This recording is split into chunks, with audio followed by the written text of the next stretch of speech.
Jacob moved to the old cabin deep in the Appalachian woods. He wasn't looking for peace. He was running from a divorce, from failure, from the pieces of a life he no longer recognized. The cabin had been cheap, suspiciously so, but he didn't ask questions. He just signed the papers, packed his bags, and left the city behind. The road twisted endlessly, swallowed by trees that grew darker and denser the farther he drove.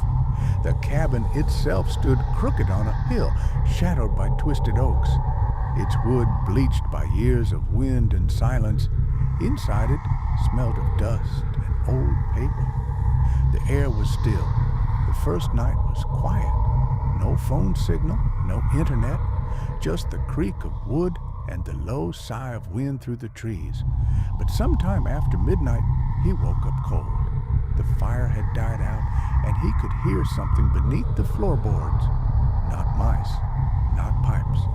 A whisper. It was too faint to understand, but unmistakably human. He froze, listening, but it stopped the moment he moved. The next morning, he tore up a few floorboards, but found nothing but dirt and dry roots. Still, that night, the whispering returned, clearer this time, and it sounded like his name. He told himself it was a dream, stress, but the third night, he didn't sleep at all. The whispers came earlier, and with them, a cold draft from the cracks in the floor, as if something was breathing up from the earth. He poured salt along the floorboards and lit candles in every room, a habit his grandmother used to do to keep them from rising. He laughed at himself for remembering that, but that night the whispers didn't come. The night after, though, the floor creaked, not just one plank, but the whole room, shifting like something large and slow moved beneath it, and the candles flickered, one by one, until darkness swallowed the cabin. He shouted into the floor, "What do you want from me?"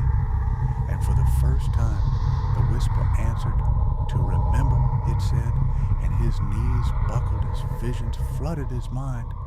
A boy, tied in a root cellar, a man with an axe, a mouth sewn shut, his own face staring down. Jacob screamed and ran out of the house barefoot. But the forest was endless and unfamiliar.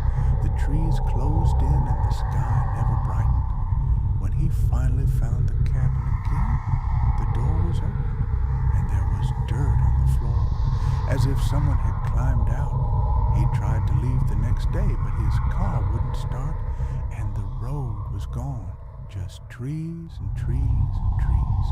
That night, he dug under the cabin, desperate to find the source, his hands bleeding as he tore at the roots, finally uncovering a trapdoor, rusted and ancient. He opened it, and a foul wind rushed out, carrying that same whisper. "Welcome back." The cellar below was carved into the rock, the walls covered in symbols he couldn't read, but somehow understood. Punishment, memory, binding. He found a chair in the center, and on it, a journal with his name etched